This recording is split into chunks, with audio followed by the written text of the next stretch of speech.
Good morning everyone and a very warm welcome to this morning's webinar, Community and Dementia, Creating Better Lives in Greater Glasgow and Clyde. My name's Alan Crockett and I am the Director of Evidence and Influencing for the Dementia Programme with the Life Changes Trust. Before we get started, I just want to give you a wee bit of background to today's event, which is one in a series of Creating Better Lives events. The Life Changes Trust has been running since 2018. In fact, this is our last live event of this series, which is hard to believe. I'm going to reflect a wee bit on that later on this morning. So far, we have visited Highland, Grampian, Orkney, the Western Isles, Ayrshire and Arran, which were all face-to-face before COVID arrived on our shores. And then we moved online and hosted Edinburgh and the Lothians, Fife, Tayside, Lanarkshire, Forth Valley, and most recently Borders. We are also going to do some smaller recorded packages for Shetland and Dumfries and Galloway very shortly. But at last we've arrived here in Greater Glasgow and Clyde and we're delighted to do so. For all of our regional events, the Life Changes Trust works in partnership with local stakeholders, people living with dementia and unpaid carers of people who have dementia, as well as others in the community who support individuals, families or projects. By working together, it supports the planning and development of each event so that they're reflective of local communities and are led by the communities themselves. For the last few months, the Trust has been working in partnership with individuals and organisations from across Greater Glasgow and Clyde to design this morning's conference. From this work, the Trust has been learning about what matters to people living in the area who have dementia, who are unpaid carers or who provide support. For instance, what are the gaps in services and provision? What have been the struggles people have faced during COVID, but also what has worked well? And what do people living with dementia and unpaid carers say is most important to them? These events are designed to help support local areas and all of us to think about how communities can uphold the human rights of people with dementia and unpaid carers. So that's a bit of background to our Creating Better Lives regional events and why we do them. And as I said, we're delighted that we're hosting in Glasgow today. And actually it's where I worked in my later years in Alzheimer's Scotland, so there'll be a few people that I'm sure I'll know on this call. But a small confession to make, I'm actually broadcasting to you from sunny Coatbridge, so I'm not actually in Glasgow. So just a few housekeeping points before we dive into the main event. There's a 10-minute break in the programme, but if you need more time away from your screen, then that's okay. Please feel free to do so. This event is being recorded and will be on the Life Changes Trust website very soon, so you can catch up on anything you've missed or can share the link with colleagues who might want to catch up themselves. We will email everyone with the details very soon. Later in the webinar, we'll be having a Q&A session, which will be chaired by Jill Carson from Alzheimer's Scotland. If you would like to ask a question of the panel, or indeed any of our speakers, then please feel free to do so. You can put your questions in the Q&A section, which is at the bottom of your screen, and there's also a chat section that you'll see there also. So please use this if you've got any general comments. You will see in the chat function that there is a drop-down menu. This gives you the option to share your comments with the panel or with everyone.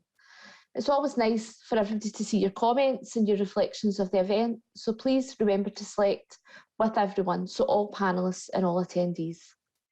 Thanks for bearing with us. So now on to the important aspect of today's event.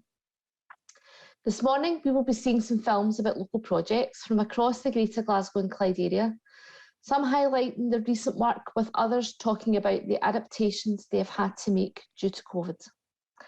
We'll be hearing from Inverclyde Health and Social Care Partnership, Brenda Friel, who will give us an overview of their Dementia Care Coordination Project. And she'll be talking to Doreen Borland, an unpaid carer who is part of the Dementia Reference Group for the project. Paul Holland from East Renfrewshire Council will talk about the crucial work they have been doing to protect people with dementia from financial harm through scam prevention.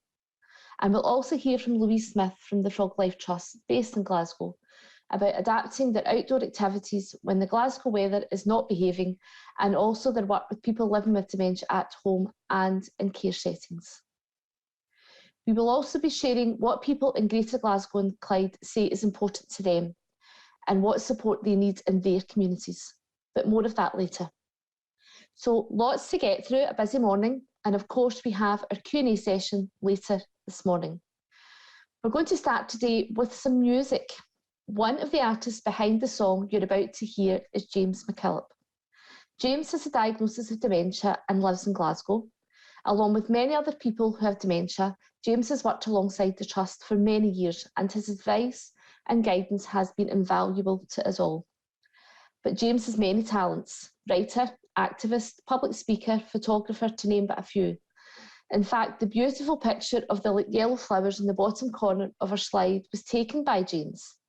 Seemingly, there were a bunch of flowers he gave to his wife Maureen on their wedding day. Although I believe the truth of this may have been stretched a little. I'm sure we'll hear more about that later on, perhaps from Maureen, who features on our panel.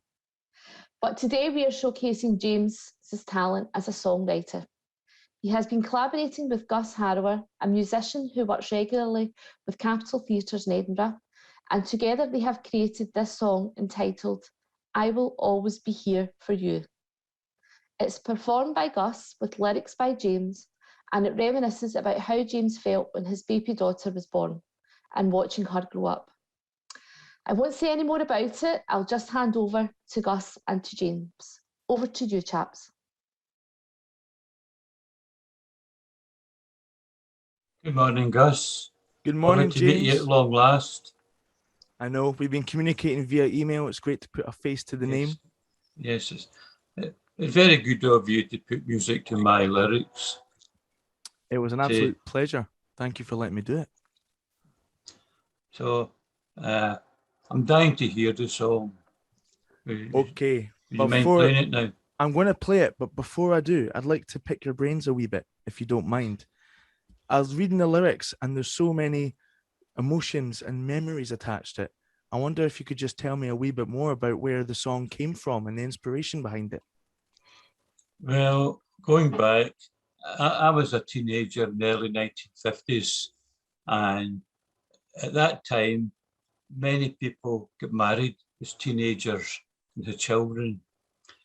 I never met the right person, and so I'd always wanted a daughter and children, but it wasn't till many years later, when I was 37, before I had my first child. So you can imagine the delight. I remember in the hospital, just on my way out, just gazing at him, thinking, that's my baby. It was a wonderful feeling.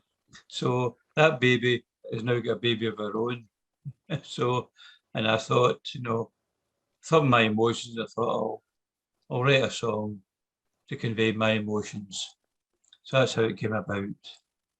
Brilliant. I love the story behind the songs. I'm going to play it for you now, if you don't mind, James. I'm dying to give it a go. Great. Okay.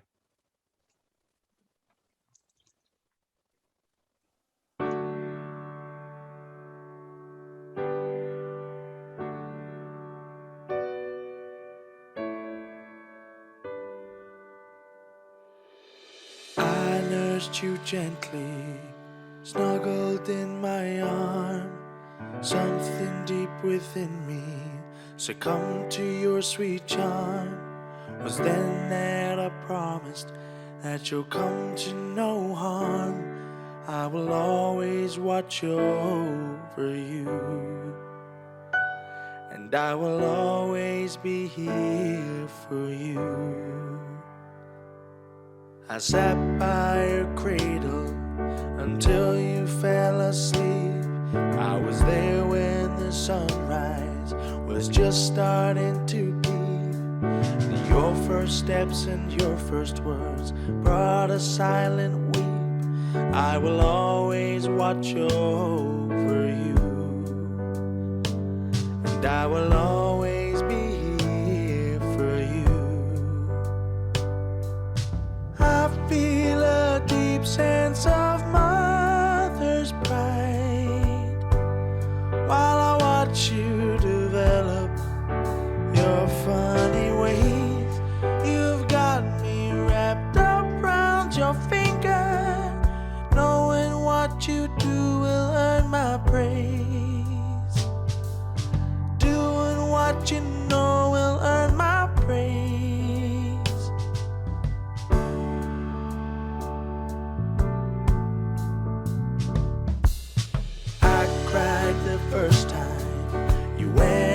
to school. I cried the day he left, for life can be so cruel. And while I've prepared you to be nobody's fool, I will always watch over you. And I will always be here for you. When you started dating, I was kneeling to pray that your young head wouldn't be turned, you wouldn't be led astray. I dressed you in a white gown for your wedding day. Now we will both watch over you. And I will always be here for you. I feel a deep sense of mother's pride overpowering me when I see the mother that you become. There's no greater compliment paid when you emulate all that I've done to see the person that you've become.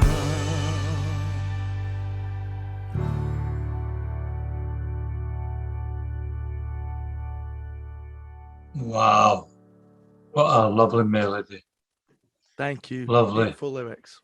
What is that waltz time, that song? It is. Put it to waltz. I can imagine when I was listening and reading the words, I pictured a parent and daughter dance at a wedding, for example. Mhm. And that's how I pictured it. And that's how I might try to. That was beyond my wildest dreams, Gus. Thank you so much. It was a pleasure. Thank you. I would like to acknowledge the help given me by Life Changes Trust to buy equipment to enable me to bring these, to get the basic sound. But Gus really brought it to life with his singing. Words on a page don't really connect the way that music does. So I'll be forever grateful, Gus. Beautiful.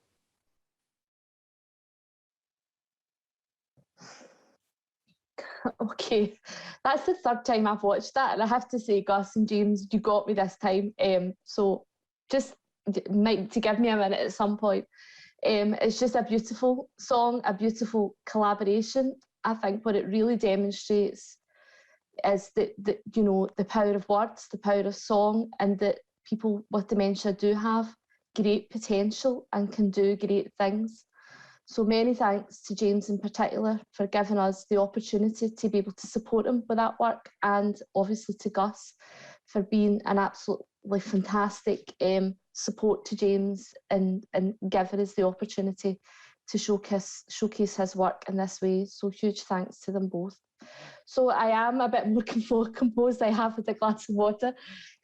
So it's now time to move on to talk about the local priorities here in Greater Glasgow and Clyde. In a few moments, we're going to hear from Shona Cowie from the Village Storytelling Centre. I hope she does a better job than I'm doing right now. They have been running sessions with people in Greater Glasgow and Clyde to find out about what's important to them and their communities, and what their priorities are for creating better lives. These sessions are called storytelling sessions, and they work by using creative methods to support people to tell their story. Storytelling is simply a gentle, practical way to do this. But before we hear from Shona and what came out of the sessions in Greater Glasgow and Clyde, we're going to find out more about how storytelling actually works. At the Trust Creating Better Lives conference in Ayrshire way back in 2019, which seems a lifetime ago, Sam Rowe from the Village Storytelling Centre, I'm not doing very well now, explained. Over to you, Sam. Good morning, everybody. I'm not Arlene, I am Sam, you might notice that. I work for an organisation called the Village Storytelling Centre, and over the last year we've been working with the Life Changes Trust to develop this storytelling approach, which you might have heard being talked about. And so I just want to tell you a little bit about the process that has led us to the priorities that you'll find on your table. We are an organisation that uses storytelling to support communities to find their voice. We've been working in collaboration with another storyteller called Claire Hewitt, who has a background in the Living Voices project, which worked in care homes across Scotland, gathering stories from the residents there. Our workshops, which we've been instigating, they normally begin by gathering everyone together, and we always start off with a song and a traditional story. And that just gives a feeling for, this is a different kind of meeting. Claire put it really nicely, I think, when she said people think they're coming to a meeting, and what we try to create is the atmosphere of gathering around a kitchen table just to share. But that story will often have thematic connections to some of the concerns that the group might be carrying, and we'll use that story then to kind of start off leading the conversation. It might be a story about building relationships, or it might be a story about community or a supportive society, and we'll let the kind of ball start rolling with that. So it kind of starts the conversation off from a kind of different and unusual place. Sometimes that conversation is enough. Sometimes people have come to that meeting kind of with a lot that they wish to share, and we just kind of give them the space to speak and to listen. But also we have the option to kind of like move into a next stage, which is to actually use a story creating process to support people to share some of their thoughts and feelings. And that normally revolves around creation of a character. So if we're working with a group of carers, we might create a fictionalized character who shares some of their experiences, who we could imagine being a member of the group that we're sitting in. And that character gives people the space to kind of project onto it, onto him or her, some of their own experiences, which gives them the chance to regulate their own level of personal disclosure, but also find the space perhaps to share some things that they might find painful to kind of like to talk about if there was too much personal focus. So for example, in another area, we talked about family conflict. So I don't know if that was happening in the participants' lives, but by being able to talk about this character, we were able to really explore those issues in a really open and kind of supportive manner. The other approach that we might use then is also to kind of introduce an overnight bag that belongs to a person perhaps living with dementia. And in that bag, there'll be all sorts of thematic objects that we've picked up from previous discussions that we've had. And we'll pass those around the participants and ask them to talk about those and what it might mean to this character who owns this bag. So that might include doctor's letters or a driver's license, which is now out of date, or a set of keys. We might ask who helped pack that bag. And that gives people the space, again, to just sort of talk about some of the things that they have been, that are important to them through the prism of this fictionalized storytelling process. We listen to all these conversations, and then we distill down what we hear into the priorities kind of afterwards, working along with the trust itself. And then obviously this is handed on to you at the conference. And this is the first time I've been able to attend the conference, so I'm really excited to see this next part of the process and how what all we've discussed over the last couple of days is going to go forwards, and just to hear your discussions. I'm going to hand over to Anna now, who is going to just introduce some of those priorities that we've identified. So thank you very much.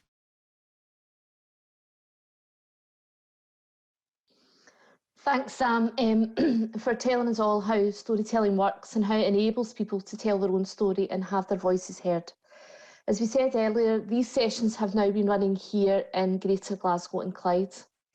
After the sessions, all the conversations and stories help form a set of local priorities based on what people have told us.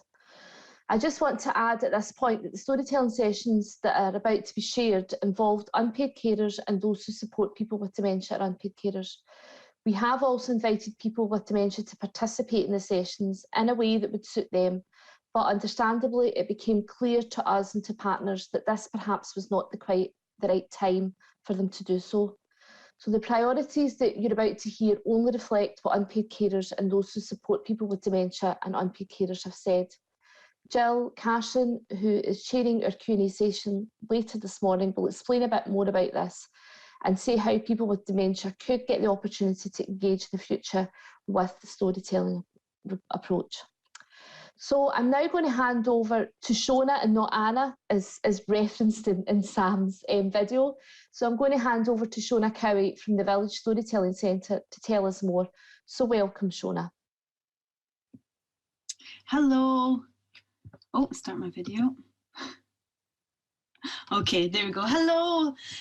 Thanks, Arlene, and thanks, Gus and James as well. I'm not any better than you. I was a soppy mess after that, and I can already see people starting to respond with their own stories. And I think that's a really good example of how this can work. One creative experience can open up all of our creative experiences and expression.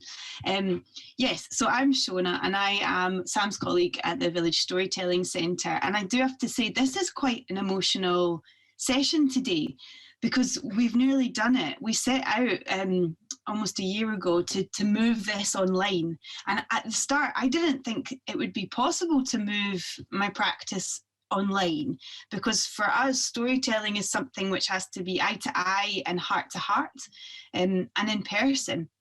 And I imagine it's quite similar for a lot of care. But we found that it was possible. There was ways we could open up and we can change our practice. And actually, we've ended up connecting with a lot more people. So we've now talked to hundreds of people all over Scotland about their experiences of having dementia or working and living with it. And I'm going to share with you a little collection of some of these thoughts today. Stories, we think at the Village, and I believe, are incredibly powerful tools to help us have better conversations. It's quite a niche role, I have to say. And when I often people ask me, what is a storyteller? Does that mean you tell stories to children? Or why did you get into this? And I've been reflecting on that recently, and I realised that one of the first moments I wanted to be a storyteller in social contexts is because of my own experience with dementia. My gran, she was from Glasgow, and she was cared for first by the family and then later in a care home. And I was a teenager, so I was sheltered from a lot of the more intensive care role, and probably some of the more difficult moments. But I was there for the chatting moments, for the moments when my auntie and my mum could take a break and I would be with my gran one-on-one. And I have to say, those conversations remain some of my most treasured memories of my gran. I found that she would reminisce to a point that I felt like neither of us were still in the room in the care home or in her living room. In fact, we'd moved back in time to these precious memories that she had chosen to share. And she had two memories in particular which jumped out.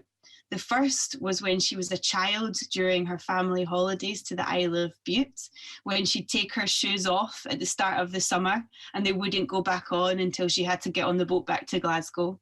And the second was when she was a teenager herself, working in the Savoy Hotel as a call exchange girl just after the war. And both of these memories were ones of freedom, of independence, of pleasure, of connecting to the world around her, the natural world and also the social world around her. And it was such a pleasure to be with her in those memories. And I started to appreciate how important having those spaces to talk and to reminisce and to create new memories were for her and also for me. So that's one of the reasons I'm a storyteller. And when we think about storytelling in dementia contexts, I feel like it's a natural fit.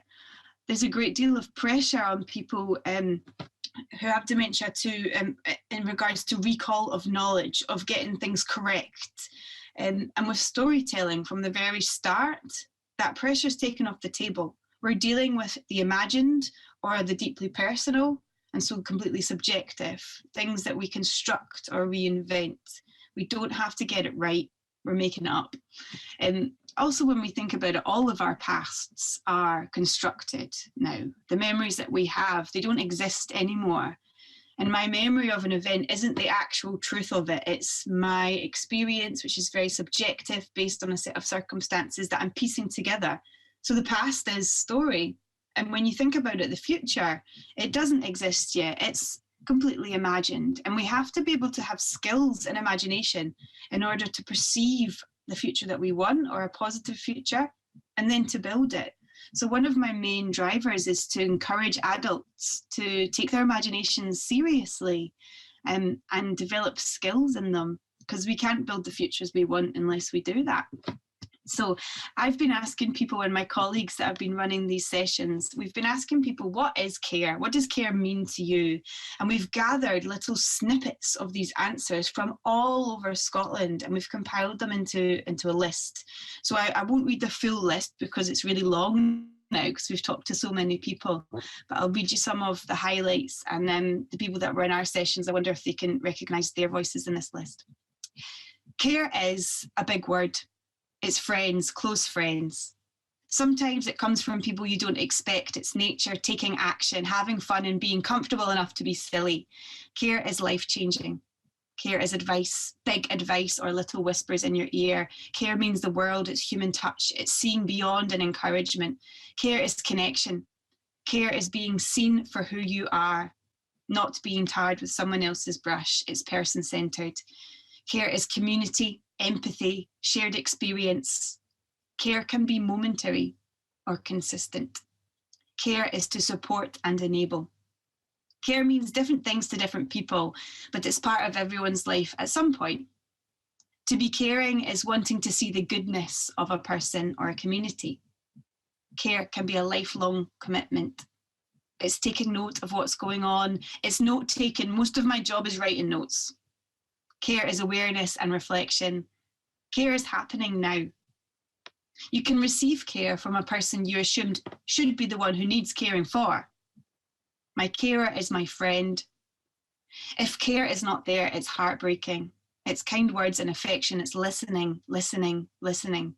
Sharing is eye contact and understanding, empathy, safety, connection. To care is to empower. It's resilience. It's supporting someone to be part of their society. It's validation, respect. It's being valued, acceptance, laugh, smile, joy. Care is teamwork, interaction based on strengths. Care is trust, touch. Care is within you. It's a behaviour. It's not taught, it's nurtured. Care is relationships. It's realism. It's teamwork. It's your energy, your intuition, your generosity, your advocacy, your time. Care is draining. Care is demanding. It is demoralising. Care is exhausting. Care is not always rewarding. I want to make sure you have written down that care can be emotionally painful. It can be shocking. It can be frustrating. To the very last of your patients, if I speak from what's in my heart right now, care is doom and gloom. It's hard to care when you're empty. There's nothing more of me I can give right now. There's never enough time to care for myself. Care is processing time, and we need more of that. Care is good. Do you know what? It's good. It's in sickness and in health. Care is, if you don't believe me, I'll believe for you until you do. Care is our privilege. Care is key. Care is brave. Care is essential. Care is felt. Carers are who we all are. It's allies, a network. Care is a community. So that's a snapshot of what care means to people all over Scotland living with dementia in their own lives and in their working and personal lives. So I'm going to move on to the priorities now. So if we can have the first priority slide up, please. Brilliant. So priority number 1. Just because, I'll go with the title first. We need to support people with dementia to be part of the decision-making process where they can. We need to make sure people's rights are protected. Just because you have a diagnosis of dementia, it doesn't automatically take your rights away or mean you are unable to make decisions for yourself and your own life. Because someone has dementia, or even no longer has capacity, that doesn't mean they don't have a view or can't express an opinion towards their care. Priority 2. Unpaid carers are living with dementia too. There needs to be support offered at every stage of their journey. Physical and mental health can be severely affected. Carers can feel burnt out very quickly. You're constantly firefighting, putting out fires. Your caring life and your personal life, you're just constantly fighting one battle after another. Priority 3. We need to reach people at the point of diagnosis so that support can be provided for both the person with dementia and for carers before they reach a crisis point. Linking up with GP services also needs to be better. People do fall through the net. The link worker should be connected to the GP that gave the initial diagnosis. People usually come to services at the point of crisis, but this doesn't create the best outcomes. Hear, hear. Priority 4. Sharing of information needs to be much better between different services and agencies, so that access to opportunities and support are readily and widely available across communities. The services are there, but people don't have the capacity to go and search the whole of Glasgow to find out who can help them financially and who can help them with this and that. There should be a one-stop shop to get all the information. Priority 5. There is a real need for person-centred care and to listen to those affected by dementia. Those living with it, unpaid carers and families, we need to make sure that people are getting all the things they need when they need them. One size fits all doesn't work. Everyone's situation is different. Sometimes it's a case of these are the rules and you've just got to deal with it rather than being person-centred. I can hear the people saying these in my head. And priority 6. There needs to be more investment in peer support. A diagnosis of dementia can be very isolating. Peer support can provide a much needed lifeline when friends may have disappeared over the years, and you can learn from and support each other. Peer-to-peer support is so valuable. People can really help each other, be an inspiration, and give one another great ideas. People lose friends because people don't know how to act. People don't know enough about it. And finally, priority 7. Transport is a real barrier for carers and people living with dementia to access support, services and activities. This needs to be improved as services start to reopen and we emerge from the pandemic. Services are scattered across the city and it makes things very stressful. Thank you very much. So there are the 7 priorities which emerged from the conversations we've been having over the last couple of weeks, and I think they're really powerful. I can hear people speaking them, and I'm reminded again how wise these people are and how valued their voices are in this discussion. They are the most important voices to be listening to.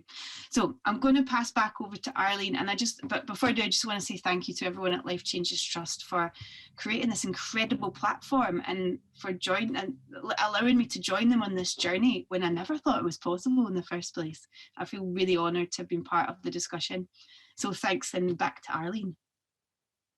And many thanks to Shona and Dan and everybody at the Glasgow Village Storytelling Centre, including Sam, who we worked with back in the early days when we first kicked off in the Highlands in 2018. It's been an amazing partnership for us to be working with. They have opened our eyes to the opportunities and the possibilities that storytelling can bring, and we're really honoured and privileged to have been part of that journey with you as well. And I'll speak a wee bit more about that later on. So many thanks to Shona. I think the priorities really reflect what we were given from the storytellers based on the feedback from Glasgow. And I hope they represent what people's experiences are and really reflect what they say needs to change moving forward in terms of influence and change. As you heard from Sam and from Shona, storytelling really offers a unique way for people to express themselves and really be heard. And it is something that really resonates with people, although there is a bit of apprehension beforehand, before people get started. So the next section now will focus on some local projects from across the Greater Glasgow and Clyde area, looking at the vital work they have been doing before COVID and during COVID. First up, we're hearing from the Clyde Health and Social Care Partnership.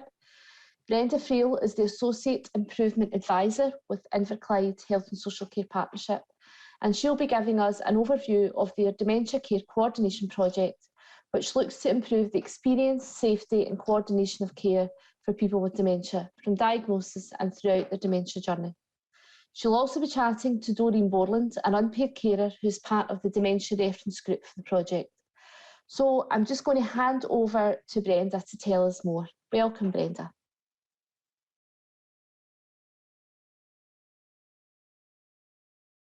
Hello, my name is Brenda and I'm taking forward the Dementia Care Coordination Programme within Inverclyde.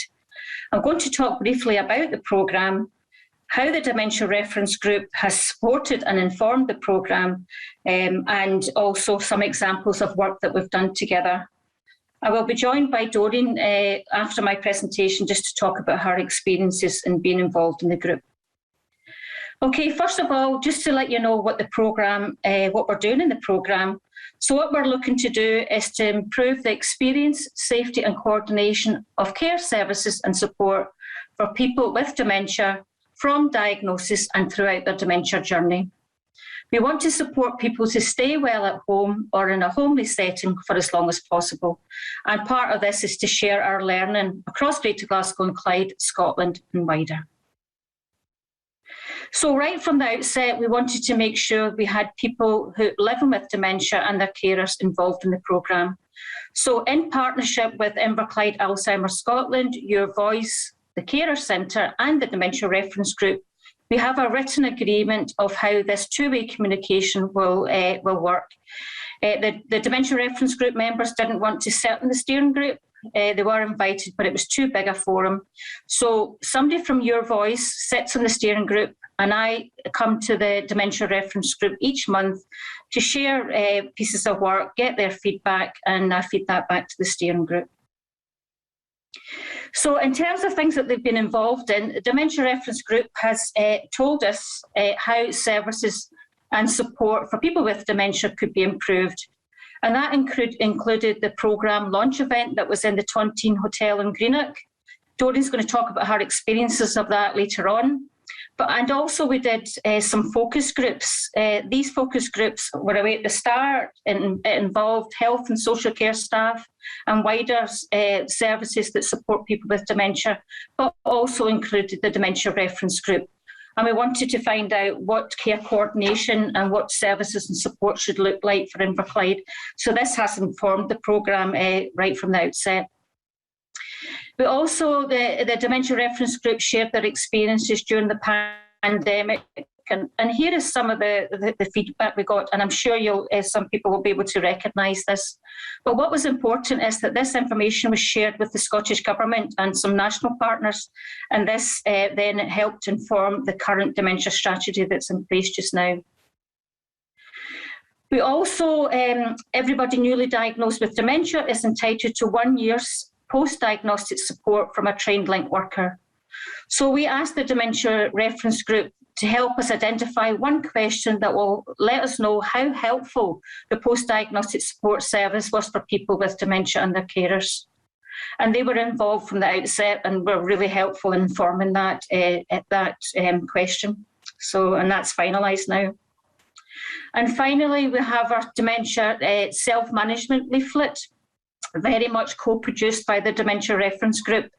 They provided information, feedback and support in taking this forward, and Doreen's going to talk about that a bit later on as well. And as you can see, we've actually got the Dementia Reference Group mentioned on this because we really want as many people being involved in the Dementia Reference Group as much as possible. So that's my presentation, and it's just giving you a kind of idea of what the work that the Dementia Reference Group has supported us in taking this forward. So I would like to introduce you now to our Doreen Borland. Doreen is the sole carer for her husband Andrew, and Doreen and Andrew have been involved in the Dementia Reference Group right from the start. Hi Doreen, lovely to see you again. Thank you for coming along today to kind of talk about your experiences. So first of all, and as I say, it's just going to be a chat just about how you feel you've got, how the group has went for you. So can you tell me, Doreen, first of all, how you became involved in the Dementia Reference Group? Yeah, our dementia advisor in Greenock knew Andrew's background of management and committees.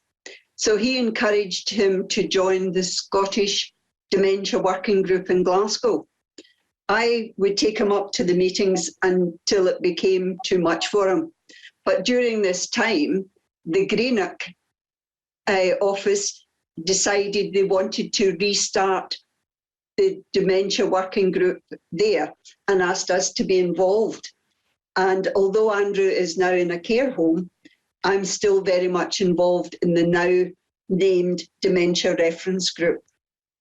And that's great. Obviously, Andrew was really well involved at the start, in his early stages of dementia, so that's great. Yeah. And it's great that you can carry on doing that, so fantastic. So, Doreen, as you know, there's a process of two-way communication between the programme steering group and the Dementia Reference Group. How do you feel that's going? The group's working well together. We're looking at problems for people with dementia and also the information and help there for carers. Some of us in the group are carers, so we can voice firsthand any problems. In fact, I was able to share a concern that affected myself. When my husband went into the care home, working out the finance was very stressful. I understood or thought that his pension would be paid directly to the care home for his care. Then I started to receive invoices from the home for payment. And this amount was for more than his pension. So I started to get very stressed about how I was going to be able to continue paying this amount. After lots of sleepless nights and worry, I actually discovered that the pension would be paid directly as it was into our bank. And by raising a direct debit, the amount in the invoice would be paid to the care home. So I wouldn't be paying two amounts as I thought. But if this system had been explained to me right at the start, I wouldn't have had all the worry that I did have. We then asked yourself, Brenda, to take this back to social work department, which you did, and I believe it's still ongoing. Yeah, we're looking at that information provision just to see if it could be improved. And I know I've given you the information, and we're going to look and see if we can make that better. So, that's a really good example of that. You know, your experience, and then we're taking it back to make it better, really, as part of the programme. Okay, I mentioned earlier, Doreen, how the Dementia Reference Group has been involved in lots of pieces of work that we've done. Can you tell me what it is you've particularly enjoyed being involved in? Oh, that answer's easy. It's our simple, colourful information leaflet. When we received the confirmation that Andrew had dementia, I don't remember getting any information of where to go for help. I had to find that out for myself. So receiving the word that you actually don't want to hear is hard. But if someone takes time to give you information of where you can go to get help, that's very important. So our leaflet is simple to read, and hopefully it'll be handed out at the start of everyone's journey. Yeah, you're absolutely right, Doreen, it will. And it's really good to know that you would find that useful. The whole Dementia Reference Group felt that the leaflet would be useful. And I love how you call it our leaflet, because it was very much co-produced together, wasn't it? It definitely was. Yeah. Great. Okay, Doreen. So earlier I mentioned about the Dementia Reference Group being involved in the launch event at the Tontine Hotel. Do you want to tell me a wee bit about that, about your experiences? The event, it was busy and we were there all day. Each session in the morning, I felt, was more directed towards people with medical backgrounds. There was lots of jargon. There were slides with pie charts and percentages, which it was hard for us to follow. In the afternoon, there was a session we could take part in. In other words, it was more about us. it may have been better for us just to join in the afternoon session, which was more, as I say, geared towards us. And of course for tea and cake. Yes, oh yes, of course. I mean, that's brilliant feedback, Dorian, and I know definitely when we're looking at the end of the programme event, we're looking to see how we can do that differently from your feedback and the rest of the group's feedback. So thanks for that again. So Dorian, our final question I wanted to ask you was,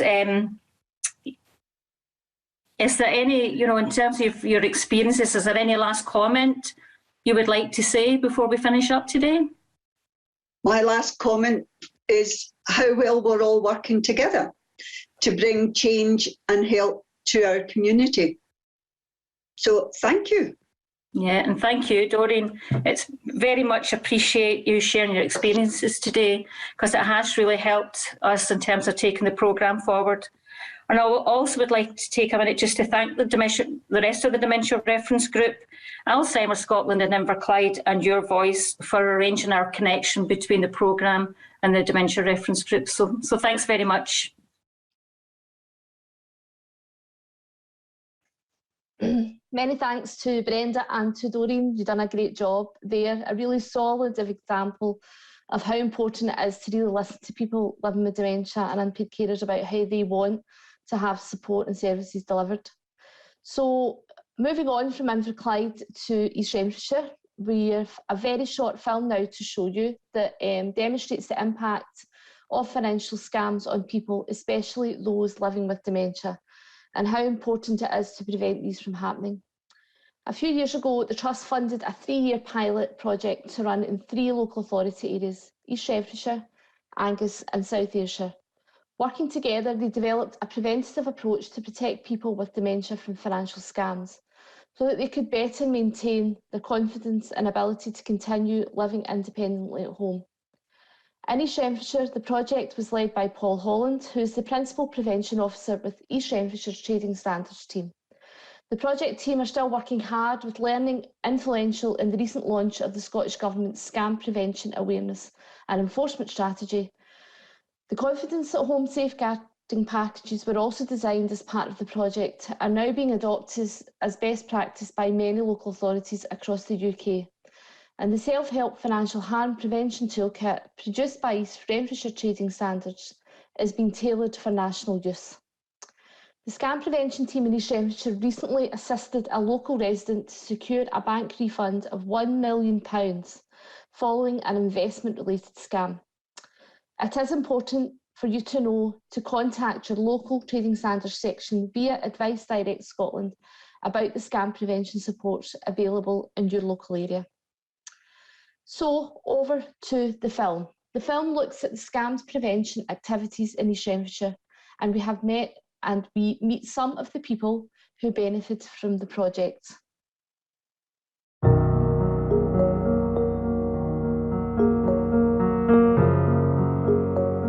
Several years ago, we had been reactive to situations. People were being scammed and ripped off. I can think of one incident in particular when an elderly resident lost £130,000 to a wine investment scam following a telephone call he received into his house. You can only imagine the consequences of that kind of loss.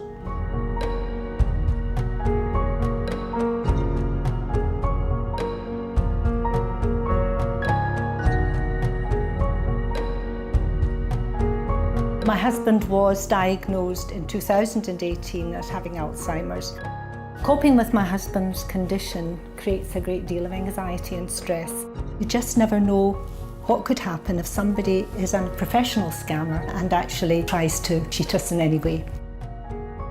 My mother is probably no different to a lot of older people who become a more attractive target for people that want to do scams. So whether it's people that are going to cold call at the door or whether it's people that are going to call her up. We developed Confidence at Home packages, which involved things like no cold calling stickers, so people had the confidence to take charge of their doorstep.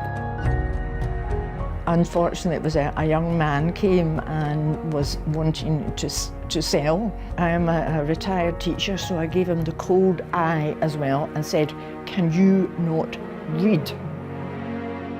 So we absolutely switched the way we work, and that involved a number of different things. Attaching people onto trusted traders, fitting call blocking equipment, which was massively successful. We think we've made a huge difference within the community with that scam prevention team.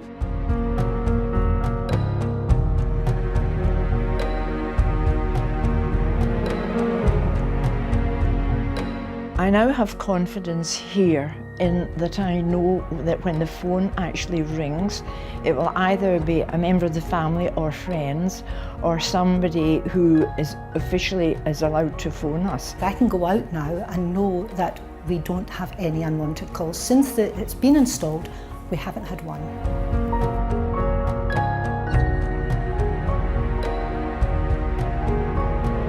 I found it very useful. We, in actual fact, have recommended it to other friends. So this has created a much better state of mind and has improved my sense of safety.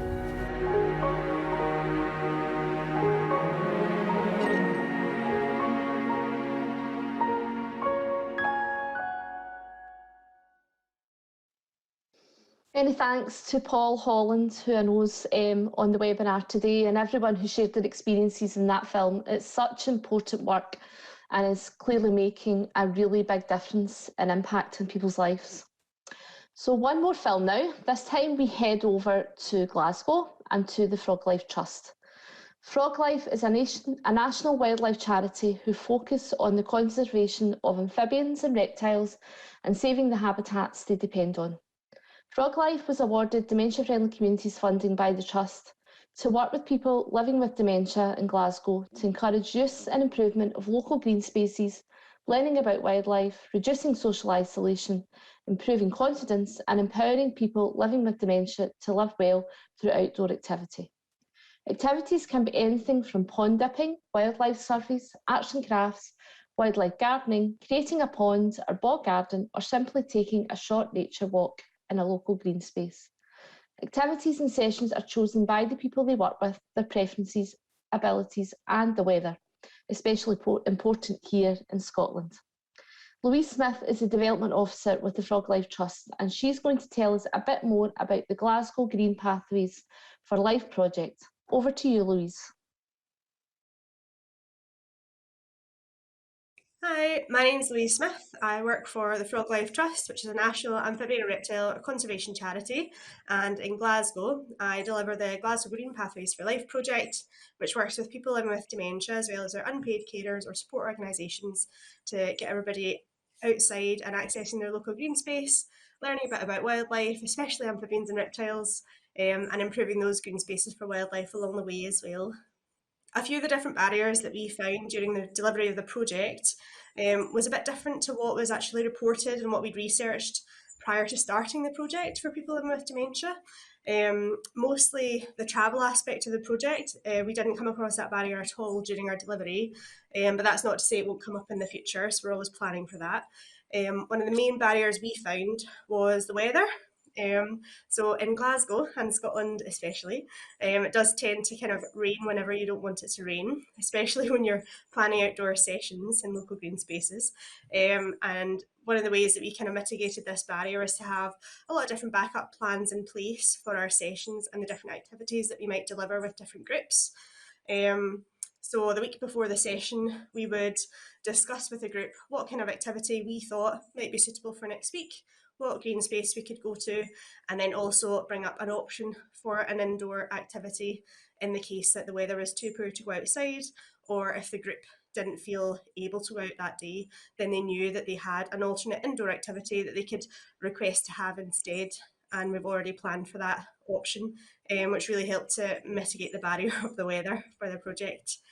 One of the next barriers that we came across was risk aversion in both group leaders and participants, but much more commonly found within group leaders themselves rather than participants.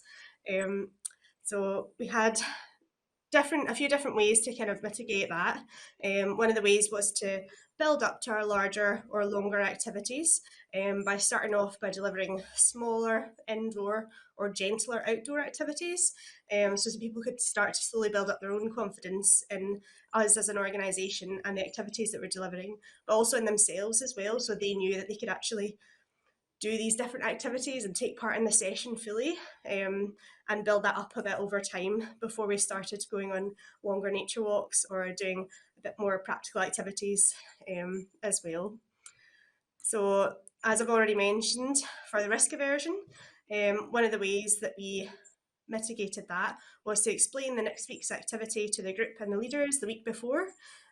So to discuss what kind of options we had in mind for the sessions, but then if people had any questions or anything or any concerns, we'd be able to then chat about it as a group and discuss ways that we would bring a bit more safety or just remove that activity completely if people weren't confident in doing that. And that really helped to mitigate a bit of the risk aversion that we came across. On to some of the activities that we did. So one of the absolute best standout activities that I think we delivered was bird box building, all the way from kind of measuring out the wood to cutting it, to nailing it together, to painting it, to then putting it outside. So there's a lot of different options for everybody to take part in the session depending on how they felt on the day. So if people wanted to do some measuring of the wood, that's great.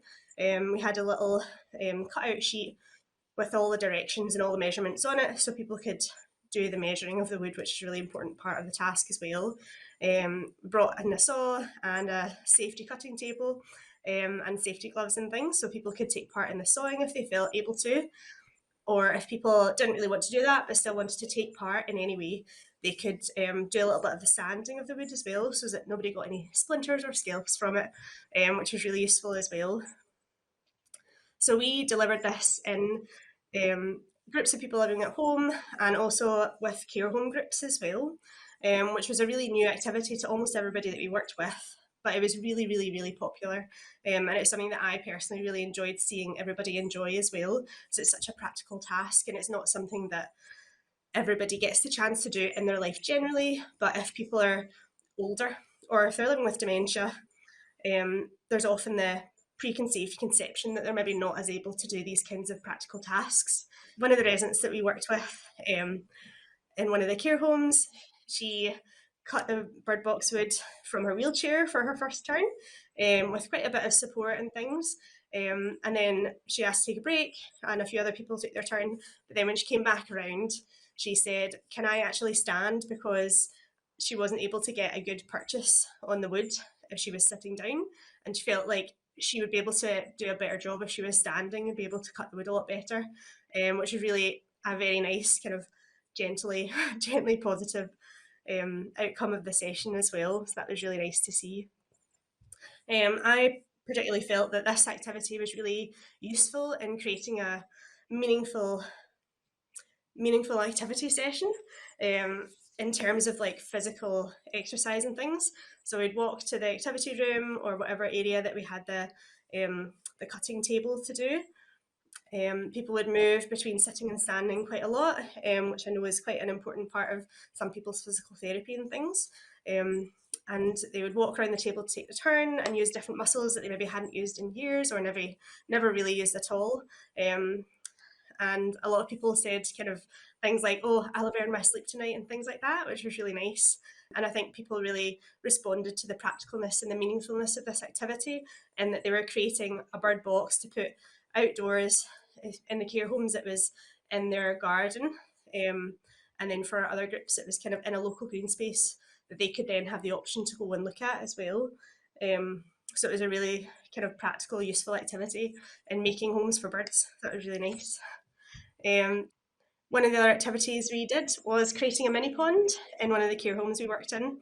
So we worked with residents and the care home staff to create a small mini pond, which we made out of a small little chug bucket that you can get from outdoor retailers in their secure garden area at the back. And residents worked to help select the area and cleared it all, and helped to dig a little divot into the ground so that the mini pond could sit kind of partially in the ground and partially out the ground. We brought in some larger bags of gravel so that people could clean and select some bigger stones to be popped inside the wildlife pond as a little ramp for any animals to get in and out of the pond as well. You don't want to leave like a massive gap where the animals have to try and scramble out, and people really enjoyed that activity. We also delivered some pond dipping for groups of people still living at home, and we met this group at one of the local community gardens that they already knew, and they'd been to quite a lot before, both with us previously and on their own. They'd seen the pond, but they didn't really have any experience or knowledge to investigate it. So we brought a net and the pond dipping gear, our tray, and our identification guides as well, and we did some pond dipping with them. And we did one session just to see kind of how it went, because the group were a bit kind of concerned about the activity and they weren't sure that they would enjoy it, to be honest, because they'd never done it before. But then at the end of the day, they asked if they could do it almost every session from then on, so they could watch the tiny little tadpoles that we found develop into larger tadpoles and then into froglets as well. So our main learning points from this project, we found it was really, really successful. So it was a pilot project to start with, but we found it really gave people the opportunity to try new things and learn new things, and explore new green spaces in a different way than they'd previously done. So, for example, in Glasgow, we went for a walk around Glasgow Green, and people really enjoyed having us there to be able to kind of do a bit of tree identification and to find ladybirds and things like that, and explore the wildlife of the green space that they'd been to hundreds and hundreds of times before, but they saw it in a new way while they were out with us. And that was an extremely valuable lesson for us as well.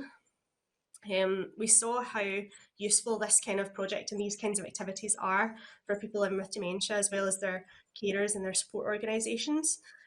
And it's really made a big ripple effect in frog life as well. It's really empowered us to try and create similar projects in different areas. So we've now got a project in Somerset and a project in London as well, on the same theme of working with people living with dementia to get them outdoors and exploring wildlife in local green spaces as well. It's really increased people's confidence as well, and I think I personally think it's quite improved everybody's kind of risk aversion as well, and we got some good feedback, and people were saying that everybody's much less risk averse after we've worked with them, because they can see that they can do these kinds of activities, and the group leaders are more confident in taking their groups outdoors into local green spaces and doing different activities as well. So for the future of the project in Glasgow, we are currently looking for further funding, and we're hoping to deliver some more activities and some different sessions to both the groups that we worked with and hopefully to new groups as well, from about the autumn of 2021 onwards, if we can. So if anyone wants to get in touch with me about this or to ask about anything at all to do with the project, my name is Louise Smith. I'm the Development Officer for the Scottish Green Pathways Project and this Green Pathways for Life project. And hopefully my contact details will be coming up on the screen for you to look at just now. Thank you.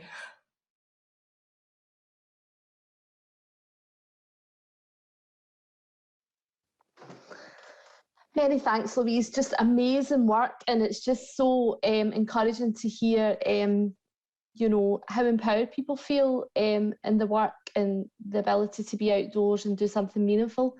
So inspired by that lady who in a wheelchair decided to get up and get going with making the bird box. So it's inspired us all, I think, to think differently and to think about what the potential are for people who live with dementia in their day-to-day life. So thanks very much, Louise, that was great. It's now time for a short break, which will be 10 minutes. When we come back, I'm going to be handing over chair duties to Jill Cashin from Alzheimer's Scotland, who will take us through our Q&A section. Remember to put any comments in the chat section, and I see we've got plenty of comments coming through, so thanks very much for that. And any questions in the Q&A section at the bottom of your screen.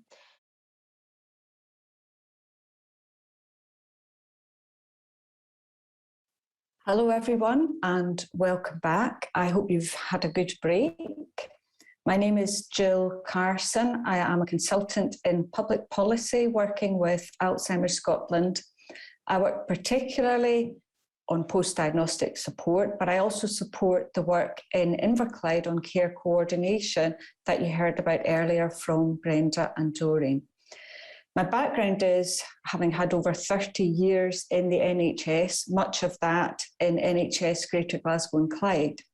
I work particularly in Inverclyde, Renfrewshire and in Glasgow City, but I had a remit for developing dementia policy across the whole board area. So I well understand the complexities of working across such a large area with so many health and social care partnerships delivering services.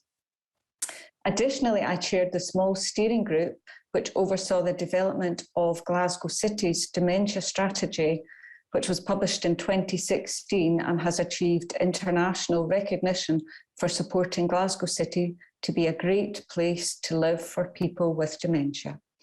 But there's always room to be better. There's always room to learn from people with lived experience and to share what's working. And that's what this morning is about. I'll be chairing the Q&A session for you this morning, and we'll go over to the panellists just shortly. But before we begin, I just want to remind you that the storytelling sessions that we heard about earlier involved unpaid carers and those who support people with dementia and unpaid carers. We also invited people with dementia to participate in the sessions in a way that would suit them. But understandably, it became clear that this was perhaps not quite the right time for them to do so. So the priorities we have today reflect only what unpaid carers and those who support people with dementia and unpaid carers have said. However, local staff and volunteers working with people living with dementia and unpaid carers in Greater Glasgow and Clyde have taken part in a Train the Trainer session about storytelling. When the time is right, which we hope will be in the near future, they will have the tools to work alongside people living with dementia using these storytelling methods. This can then be shared to influence their own work and more widely the local priorities across Greater Glasgow and Clyde. So we'll get started with this Q&A session. I'd like to ask the panel if they join me on screen now. So if you could just turn your cameras on, panel. Great, welcome everyone. I'm going to ask you to introduce yourselves, if that's okay, if you can tell us who you are and a little bit about what you do. So we'll go to Jason first. Hi there, I'm Jason McLaughlin. I'm the Service Manager for Mental Health Inpatients within Renfrewshire, and I also have the lead for the Dementia Strategy within the local area. Thank you, Jason. Next, Nolene.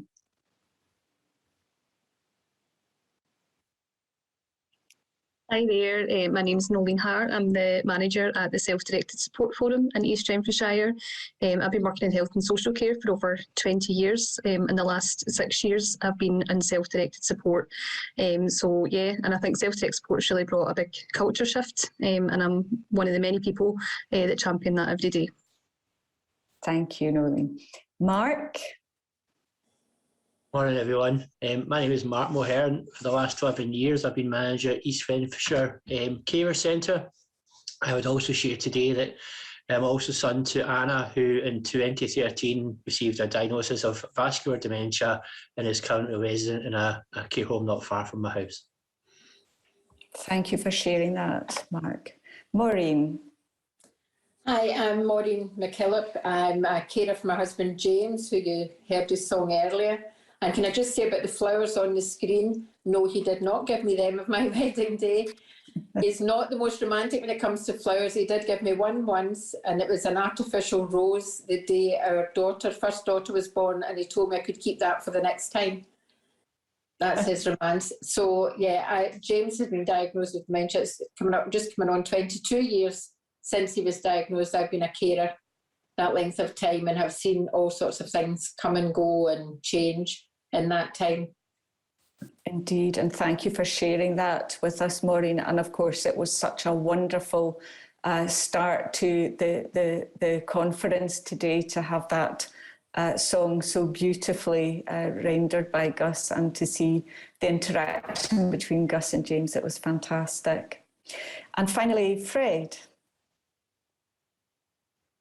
Hi, thank you for the opportunity and privilege to come along today. And that was just, I was not expecting that song at the start. It was absolutely beautiful. My name's Fred Beckett. I'm the principal lead, carer lead for Glasgow Health and Social Care Partnership, and I've been working with carer services since 2004 in Glasgow, first as a project manager in the northeast of the city, and now as the principal officer carer lead for the city. Thank you. Thank you very much, Fred. In addition, with cameras off but ready to come on to answer any questions relating to their projects, we have Brenda Friel from Inverclyde's Health and Social Care Partnership, who along with Doreen spoke earlier about their dementia care coordination project. We have Louise Smith from Frog Life, and we have Paul Holland from East Renfrewshire's Trading Standards Department. So we'll be able to bring any of these speakers in should we wish to hear from them in answer to any questions. And we also have Arlene Crockett from the Life Changes Trust. And if we have a question for the trust, I'll ask Arlene to come on and answer that.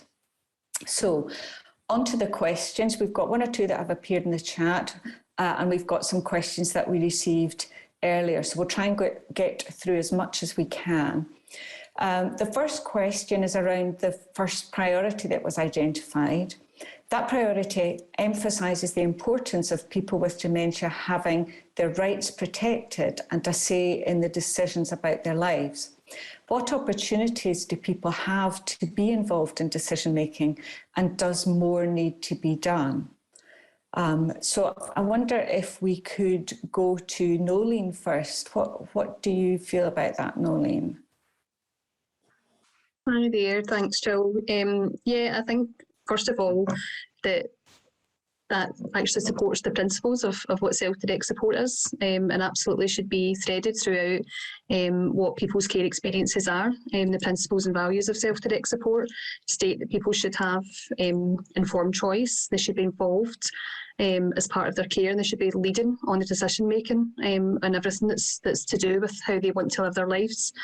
I think we also have to reflect on, and I noted it when Doreen had spoke about it earlier, about jargon and language, and I think that's something that is constantly reflected in assessments and how they are carried out, and I think it's something that absolutely has to be looked at in terms of just how do we actually do that, how do we do assessments now, do we have to review that and make sure that it's more in line with self-direct support principles, and that meaning that we should just be having conversations with people and actually looking at the storytelling, look at the priorities that have come out of that.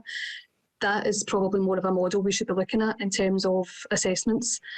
So yeah, absolutely agree with that, and think that there's a lot of work being done on it. I think it's been reflected in the Adult Health and Social Care Independent Review as well. A lot of what's been reflected today in the storytelling has actually been brought to that level as well through the review. And I think there's a lot of comments that I'm happy to go into maybe later on in as part of the panel to talk about that as well. Thanks, Nolene, and I'm sure we will be coming back to the independent review of adult social care as well in some of our discussion. So, Mark, would you add anything to that? I think that, my experience is obviously professional in relation to supporting carers, but I mean, if I can speak as a carer, I think it kind of really strikes me as I'd been fortunate. Well, unfortunately, my mum had an accident and was admitted to hospital the last 2 weeks. But I was visiting her in the care home when she was discharged, in quite a distressful kind of situation. I think even though my mum would be deemed not to have capacity, she still knows what she doesn't like, and how she likes to be kind of treated and stuff. And if anything, her dementia sort of reinforces some of those behaviours. And that it's obviously son, I knew that some of the things she wouldn't have liked, but the dementia just reinforces that. So just because she's deemed not to have capacity, I think she was still able to demonstrate that some of the things that she wasn't keen on, shall we say, were to the fore. But that's just really as an observation as a carer. But I think to echo what kind of Nolene said, and also to really get in and work much more in a kind of preventative way and get in at the start when diagnosis is happening and start on that journey. So we're able to capture as much information and evidence as we can throughout the whole journey, both of the person who has dementia and their carer. Thank you, Mark. And I think it's one of the challenges that we have in services is that we do tend to talk about people as having capacity or not having capacity to make decisions. And you've just really illustrated how it is not as simple as that. And also how if we get the communication right, we can support decision making. And that's something we will come back to later on if we have time. Jason, what would you add to that?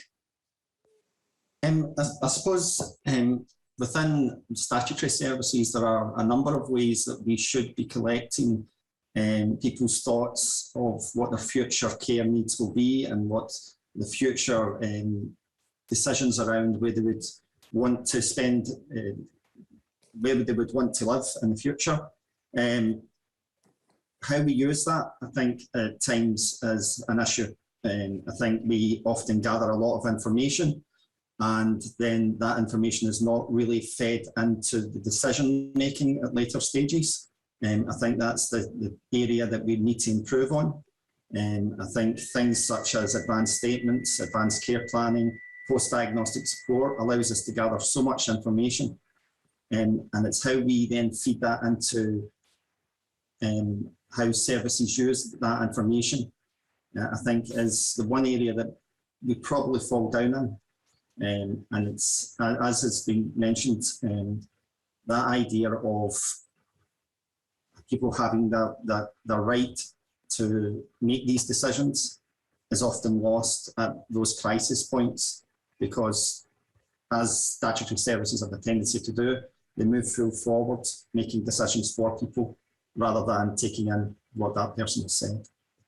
Thank you, Jason. Useful comments and some ideas for improvement. Maureen, from your perspective, how does that feel? I think the idea is great that people should have assessments right from diagnosis right through. But for myself, who's a long-term carer, we got all that at the start, but then you kind of drop off the radar after a number of years and there's nobody checking up to see all these new ideas that are coming out. They're not getting fed back to people who have been diagnosed a long time. So they're kind of left high and dry kind of thing. And the people coming on are getting that, and that's great, and that's what it should be. But I feel for people that have been long-term carers have been neglected really in this process. Thank you, Maureen. And Fred, would you add anything to what the rest of the panel have said? I'm going to come back to what Jason said about, I think 2004 we learned about personal outcomes and listening to what's important to people, and that disconnect between what we try to achieve from a strategy and what it actually means for the people using the services. And Maureen raised an issue there that we're not just thinking about but trying to improve, is that, as you say at the beginning, there's been so much overload of information in the pandemic, and how do we keep carers that are known to services involved and given them the right support and information at the time? And that has been a massive challenge in the pandemic, getting people the right level of information. But Maureen's right, it's not just at the point of diagnosis, it's for the duration of that caring role. And the other point would be for Maureen is that we talk about this holy grail of identifying and supporting carers at the point of diagnosis, early intervention. For the majority of people, they don't start at the beginning of a caring, it's not the start of a caring role. They've been caring for some time, and very often the thing that draws them to our attention is the fact that they're hitting a crisis or they need support, and that's something we all need to aspire to get better at. Thank you, Fred. And that does take us on to the second question, which is around priority 2, which focuses on unpaid carers, that feeling of burnout, which too often leads to a heavy impact on mental and physical health. What will be important coming out of the pandemic for unpaid carers and for the organisations who support them? Maureen, what do you think will be important? I think that we definitely need a lot of support, but I think possible getting respite arranged for people, because you've been living under lockdown measures probably for almost 2 years, and that does lead to an awful lot of stress and strain in the house and the family life. And I think if you could get appropriate, it would have to be appropriate respite, where the family could recharge their batteries, and the person with dementia could as well, because it's very hard for them living constantly. We don't know, we can't go out, we can't do this, we can't do that. And I think to get proper respite for the person with dementia would benefit the whole family. And I think that's something that a lot of carers would really appreciate. Thank you. Fred, would you agree with that? Absolutely. So if I think about the question that was initially raised about what the priorities are, and I'm going back to the disconnect between strategic intention and people's experience of living through the pandemic, I'm reassured that the priorities that this group has identified were not a million miles away from what we're intending to do. So 2 of our key priorities identify carers early in their caring role and deliver personalised support that recognises that every caring situation is unique. So what we're trying to deliver and what we're actually delivering, I'd like to learn more about the connection between that. But in the pandemic, and I will come to the personalised support, is that the pandemic has been like nothing else that we've experienced. And for carers and the people that they look after, it's just been a very, very challenging period of time. In the first 12 weeks of the pandemic, carer centres were moving to working mobile and trying to deliver services. And in those first 12 weeks, the key issue for carers was emergency planning at a level we'd never seen before. What do we do if anything happens to us? And we learned so much in that period, and hands up, we'd got it wrong. We had emergency plans recorded on social work systems, but it was ambulance crews and paramedics and district nurses that were visiting carers at home. So we've joined that up with anticipatory care plans, and I hope people, what they said was important to them, we've tried to improve. This was a huge eye-opener for me, because as we set up, the PPE was available for carers, and we started to learn about a new language and how we worked within the restrictions. We set up the personal protection equipment hub in Glasgow, and there was 2,295 requests from carers for PPE in less than a year. But when we offered those carers support in their own right, they were saying no. Not just occasionally, constantly. Carers just put the shutters up and said, please stay away from us. We don't want to go near care homes. We don't want short breaks coming into our house. And we had to think about flexible and creative ways to support people. I've had social work managers in tears saying, I've got these carers I want to support, but they won't let us in the door, and we can't get services to provide support. And that's not intended as an excuse that we couldn't do things. It was just that people were really struggling to provide the support that carers wanted. So I would touch on what Maureen said. We knew before the pandemic that loneliness was a massive issue for carers, and we were trying to support them in their caring role. That just multiplied, and we're looking at different ways coming out of the pandemic for how we make that better. And the health and well-being of carers was already suffering, and on the back of the pandemic, it's been more difficult. If I could give any reassurance to carers, it would be that the spotlight that the pandemic shone on carers. I've never been asked to attend so many meetings where health leads, social work leads are saying, and how do we support carers? So there is a momentum building to recognise the support that carers need in Glasgow, and I hope we can continue. I don't hope we need to continue that beyond the pandemic, because carers didn't just support us during the pandemic. They're there all the time, and we need to deliver on Glasgow's strategic vision that it will be a carer-friendly city, and everybody needs to play their part in that. So hopefully that's helpful. Mark, I could see you nodding at a lot of what Fred was saying there, and obviously you see things, if you like, from both sides of the table.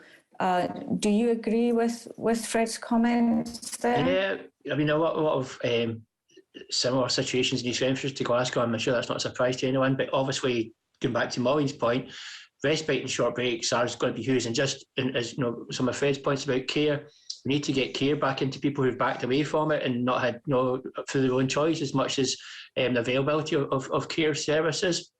I think the priority for us as a service, linked to probably the first question, is just engaging with people for the first time in 18 months. Now, we've tried really hard to support people the best way we could, as Fred's alluded to. We'd lots of online sessions, and a lot of our activities just became fun, social type activities. And I know there's a few carers in the sessions today, but we've had burn suppers and ABBA tribute nights and concerts and all sorts of things kind of just to try and support people through the pandemic. But repeatedly, it was a need for face-to-face support and help. And I think our plan is to just engage people informally, to talk to them about what it is we can do going forward, because it's a very different world that we live in now than it was 18 months ago. And one of the things, it might be, it's not rocket science, but the activities we put on, quite often the person with dementia joined in with the carer, whether that's a quiz or a comedy night and stuff like that. As a carer centre, previous 10 years, I've never done anything really to support someone with dementia. But by doing that, even if maybe the carer got a warm cup of tea by taking part in an online Zumba class, the carer could go and get a cup of tea and sit in the garden for 10 minutes. Some of the grants we funded became things like Netflix memberships and Just Eat vouchers and things like that, just to give a really small, something that we'd almost kind of take for granted, but not having to cook that night or putting someone down in front of an old Frank Sinatra film on Netflix or something like that, gave the carer a break for an hour or so. And it's just taking all those lessons that both Maureen and Fred have spoken to and making sure that we embrace them kind of going forward, linking to the first priority, but linking to the people who, listening to the people who are really affected by this. But it's not going to be fixed anytime soon. And I think one of the things that is really key is that, I think the pressure on Jason and Fred's services and similar services in East Renfrewshire is going to be massive when people start engaging and opening doors again and do say, yeah, come and help us, your services can.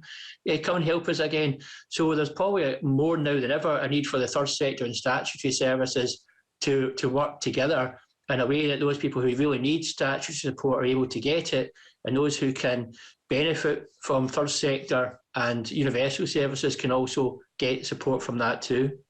Absolutely, and I think we've heard a lot about some of the very positive third sector work that's ongoing already this morning. I want to just pick up on a question or two that we've had through in the Q&A box. We have one for Paul Holland. I don't know if you would be available to come on, Paul, to switch your camera on. Hi. Thank you. Scams prevention is vital, but what needs to be done to support families if a loved one has periods of encephalopathy and delusions and makes false accusations of loved ones? This can cause harm. So this is a bit about wider harm rather than specifically financial harm. Yeah, it's not really an area of expertise for training standards, but it's something that we come across regularly. When we're in homes, people living with dementia and there's an accusation, that maybe a family member's taking money, and it's something we're very conscious of. And like with adult support and protection, if there's accusations been made, they may result in a case conference, for example. And I think it's important that the professionals involved are just ensuring that they're gaining adequate knowledge in the kind of delusional aspects. There's been quite a lot of work done by Bournemouth University in relation to scams, and we see it very much from the scam context for training standards. We see people delusional, particularly those living with dementia, when it comes to prize drawing notifications coming into the house. And they'll become very secretive and convinced that they've won, extraordinary prizes. and it can lead to great conflict between themselves and loved ones within the family. I think Jessica campaign's a good example. If anybody has any problems with that kind of aspect of scamming, go on to Think Jessica, and because you'll get the idea that giving the person advice that they haven't won a prize is not going to help. They're being groomed, they're in a delusional state, brainwashed to an extent, and it's very, very complex to deal with and very challenging for the family.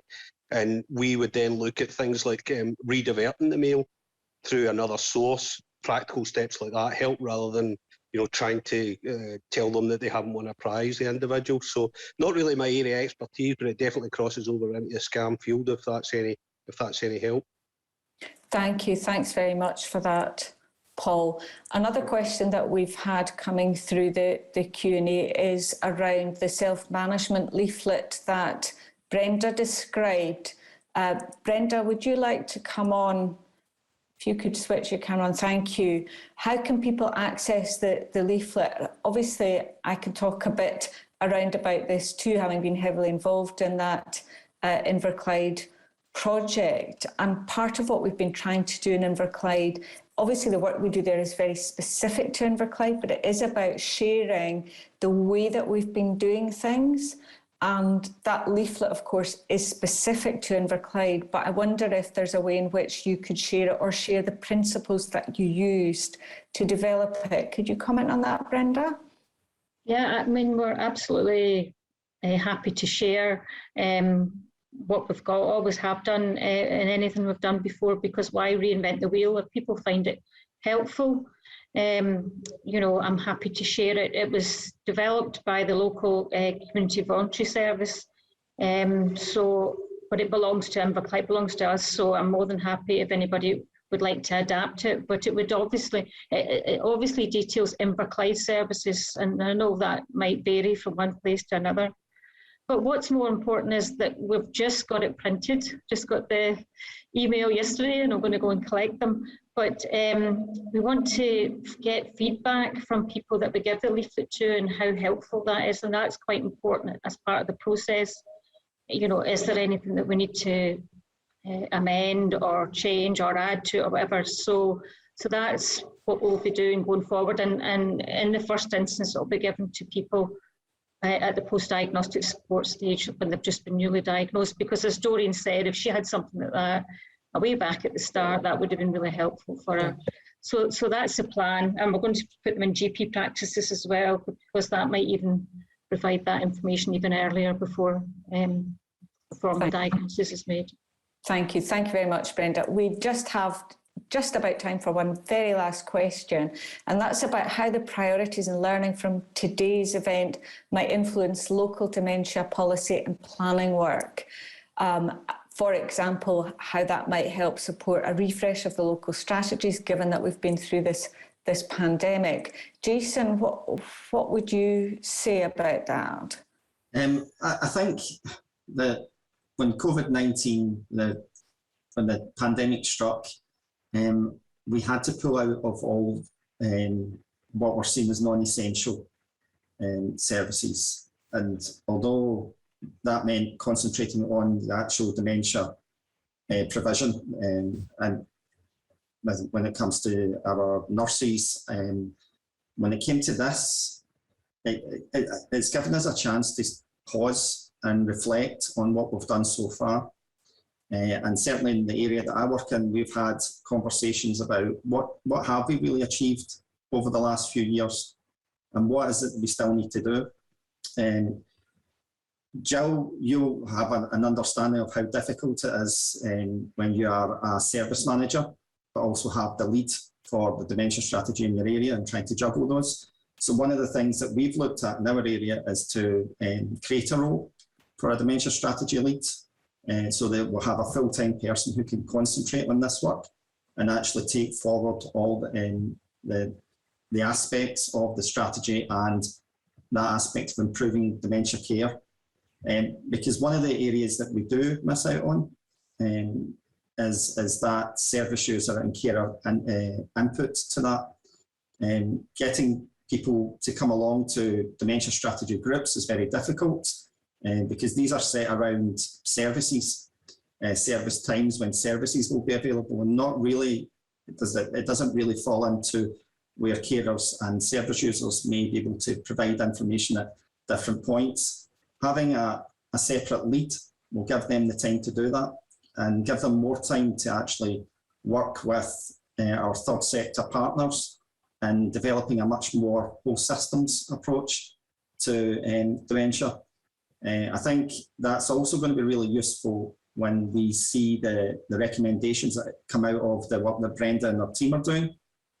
So I think having COVID has been a real challenge for services, but it also gives us opportunities. And that opportunity at the moment is that pause, reflect, and restart our whole programme.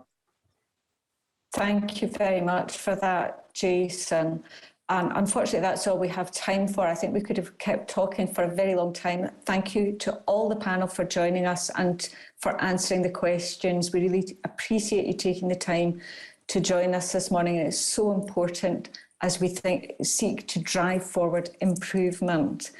I'd like you all to turn your cameras off now, if you would, panel. Thank you again. And thank you also to everyone who's watching for sharing comments, ideas and questions, and particularly what's been coming through the chat box and in the Q&A section. And I'm sure we'll be taking time to follow through on some answers there at a later date. So next, I'm very happy to welcome back Arlene Crockett from the Life Changes Trust, and she's going to update us on the Life Changes Trust Small Grants Programme. She'll also talk a little bit about next steps following today's event. Arlene, I'm going to take my leave now and hand over to you to explain a bit more. Thank you. Many thanks, Jill, and we really appreciate you taking the time to support today's event and in particular for chairing the Q&A session.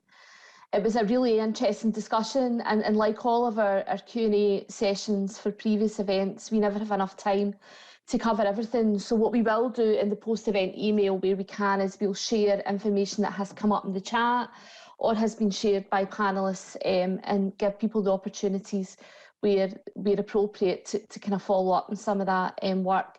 It was really encouraging, I think, to hear from people on the panel that there is an appetite and there has been an opportunity to take a step back and pause and reflect on the impact for people with dementia and unpaid carers from the pandemic and really how much those priorities are already shaping thinking or are similar to some of the thinking that's already taken place. So many thanks to everybody that's been part of that. So a few words from me before we finish today's event. In June, we launched the Creating Better Lives regional small grants for Greater Glasgow and Clyde. And I'm delighted to say that when we closed for applications in early August, we had 16 applications recorded for Greater Glasgow and Clyde. Next steps is now to host a local decision panel, which my colleagues from the funding team are busy organising at the moment. And that panel's responsibility is to decide on who the grants will be awarded to. As well as this, we will also appoint a network coordinator to support and connect those that receive the grants and help them to share their learning more widely. So I would encourage you to keep an eye on our e-bulletin, social media, website for the announcements in the coming months in relation to the Small Grants Programme. So just a bit of reflection from me. This is really only the start of the conversation for Greater Glasgow and Clyde, and there is real potential, as we've heard already, that today's event has in terms of learning going forward. One call to action from today is that you take some or all of what you have heard into your own communities, into your own groups and into your own organisations and use it to influence change. It was really, really good and positive to hear from the panel about the power and the impact that storytelling has and how we need to think differently about how we engage and communicate with people about their lives and what matters to them and what decisions that they want to make about their lives. You know, how we have done things before doesn't mean to say that we need to do the same again. So it was really good to hear about the importance of pausing and reflecting and looking at learning moving forward. It's important for those people with dementia and those unpaid carers and those staff and volunteers who have had conversations with us in the past, who were part of those recent storytelling sessions, to tell us about what matters to them and offer solutions that they know that the priorities that we've shared today and the conversations that we've had will really contribute to change and improvement locally. We have seen this happen in many other areas through our regional event work following their events, and so Greater Glasgow and Clyde need not be an exception. So we'd like to see how this event really has an impact moving forward. And we would welcome conversations with anybody on the panel or anybody else part of today's event who want to be connected up with other areas who have used learning from these events to influence change at a local level. We also want to hopefully see more opportunities for people with dementia to engage in the storytelling approaches that have been described today as part of the training that Jill mentioned that other organisations have taken up in terms of the training for the training sessions. So it'll be good to see further sessions taking place with people with dementia and unpaid carers and give some legacy to this work as well. And so we're now at the end of today's conference, and it has been a real pleasure to be with you today. And we hope that you take away some learning from today and really use what you've heard and what you've enjoyed to good effect. We would also like to thank all of our speakers and all of our panel members. We are really grateful for the work you're doing and for taking the time to join us today. We would also like to thank planning partners who have worked with us over the last few months to design today's event. We couldn't have done it without you, and the real purpose and the focus of these events is about the collaboration and the partnership working in communities, and we're really seeing that coming together for Glasgow. But I also want to take a minute, if I may, steal that time with you, to mark that this is our final regional event of the series of 14 we have embarked on, way back to our first planning meeting in June 2018 from the Highlands.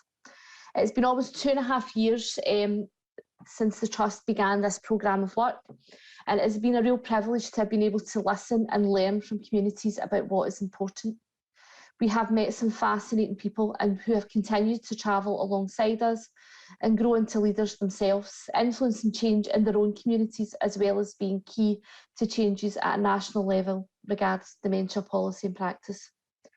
We have plans for a national Creating Better Lives Community and Dementia Conference, which will also take place online in November to bring elements of all of this work over the last 2.5 years together into one event and shine a real light on the fantastic work that has taken place and that continues to influence change across Scotland. These events have always been focused on helping us all to think about how communities can uphold the human rights of people with dementia and unpaid carers. And so we really look forward to sharing more about the National Creating Better Lives Community and Dementia event and the programme very, very soon. So to close, we will email everyone with a link to the recording of this event in the next few days or so. So don't worry if you have missed anything or you go back and talk so much about it to your colleagues. They will also get the opportunity to watch and to learn. Thank you all for supporting the conference, and I hope it got you all thinking about how we together can create better lives in the future. So all that's left for me to say is goodbye and enjoy the rest of your day. Thanks everyone.